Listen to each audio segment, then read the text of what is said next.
In episode 3, the bold strategy of only having one student isn't really paying off for Johnny. He's quickly hemorrhaging cash, and he needs to find new students, and he's stressed out about it. Miguel says, well, have you thought about advertising? And Johnny acts like he has, but he hasn't. But it's a great idea, so that day he hits the street, hiring the homeless woman from the shopping center to stand on the corner and twirl one of those big arrows to drum up some business, but also walking the streets handing out flyers. And this is yet another example that Johnny isn't really from 2020. When he goes up to a bunch of kids in the park and says to them, hey, if you want those babes over there, you'll learn some cool moves like karate. They don't really jump for joy at his offer because some random guy coming up and offering them karate lessons in the park is kind of weird in this day and age. So Johnny's striking out, and it's not like Daniel's doing any better. Johnny's comments about not knowing his daughter have really stuck with Daniel, and he can't focus. Amanda tells him, we met this kid, Skylar. He seems like a good kid. Give him a chance. But he's a dad, and Samantha's his only daughter. So that day when he goes to work, he tells a couple of the sales associates at work about it, and their big suggestion is to grab her cell phone, because the truth is in everybody's cell phone. Check her text messages and see what's really going on. And when Samantha's in the shower, he does that. Seeing a text message from Skylar that says that he can't wait to see her at the dance,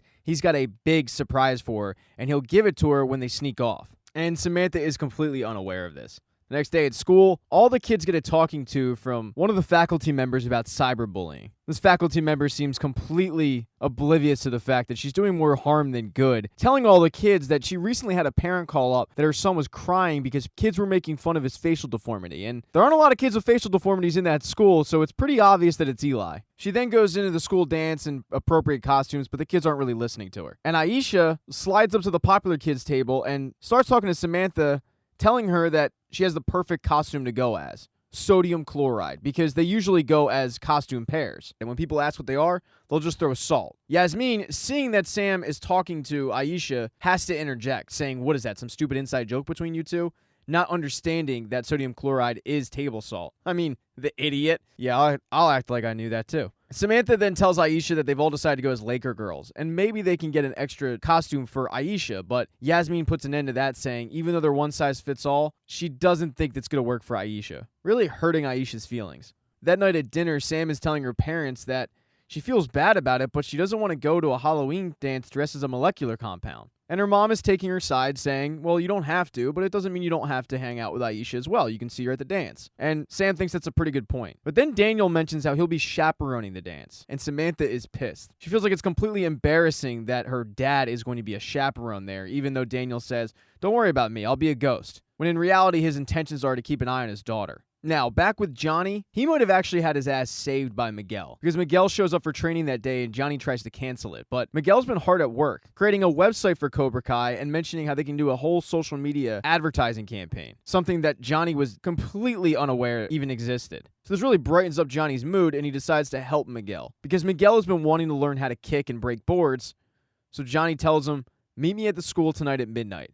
And when Miguel does, they meet at the school pool. Johnny ties a brick to his hands and then drops him in there, saying if he wants to learn how to kick, he needs to learn how to use his legs. So kick up. And it takes a little bit, and a few times Johnny does have to save him, but eventually Miguel is able to kick up and avoid drowning. And through that, he's finally able to start breaking boards on a regular basis. But it's the night of the school dance, and Miguel's outfit is hard to look at. I mean, bless his grandmother's heart for making it, but it's ugly. And Johnny, who's going to go with him to the school dance to try to drum up some more students, tells him, dude, you can't go like that. We have a reputation to uphold. And has Miguel go dressed as a skeleton, the same skeleton that Johnny was dressed at when he kicked the crap out of Daniel back in the day. So while Miguel meets up with Eli and Dimitri, Johnny's just walking around the school hanging up flyers for Cobra Kai. And Daniel is unaware that Johnny's even there, keeping his eyes on his daughter, who's hanging out with Skylar. But she breaks away to go talk to Aisha, telling her that she likes her costume, but Aisha says doesn't really make much sense without the chloride part. Samantha starts to kind of apologize for how things have gone down and tells her, I'd really like to hang out. It's been a long time. And Aisha says, yeah, I'd love that. So things seem to be going great with Samantha, but her dad is suddenly having PTSD flashbacks because he sees Miguel walk by in that skeleton costume, and then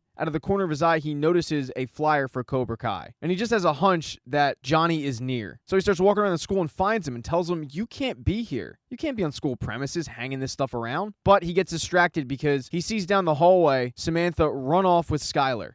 And this is going to be where he gives her the big surprise. They sneak off into a room and Skylar tells her it's in my pocket, but I need help getting my belt off. And Daniel walks in and finds his daughter in a pretty compromising position. I mean, it looks bad. It wasn't really bad. And he breaks it up saying, all right, that's enough. I knew I had a bad feeling about you. But Skylar tells him, I was just trying to give her a necklace that was my grandmother's. It really embarrasses Samantha and she runs off, chastising her dad, meeting up with her friends and saying, hey, can we go? But Yasmin, who's holding her phone, says, yeah, in a second. And then all of a sudden, Samantha gets a text message. And everybody at the dance gets a text message. And the text message is of Aisha at the food table eating. And the video says, the buffet is under attack. And Aisha gets this and everyone's laughing at her. And it just makes her feel really bad to the point where she leaves. Because these girls are straight up cruel. Now, a couple of guys that might not have gotten the Aisha text message because they're just not cool enough are Miguel, Dimitri, and Eli. And they're in the bathroom cursing themselves out because they didn't have the guts to go up and ask any girl to dance. But then they start hearing Skylar and his group talk about what went down with Skylar and Samantha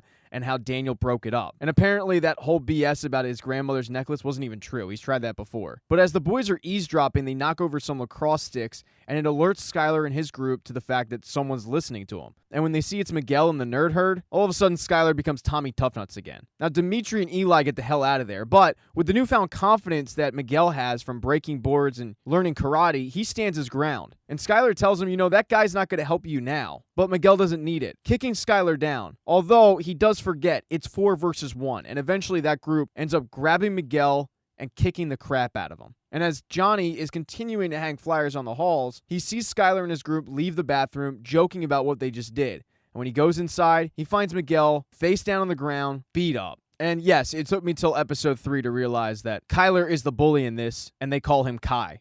Thank you so much for watching this recap. Please consider subscribing to the channel. If you don't see the next video up in the corner, don't worry, I'll get it up in a couple days. Hit thumbs up if you liked the video, hit thumbs down if you didn't, and be nice in the comments section.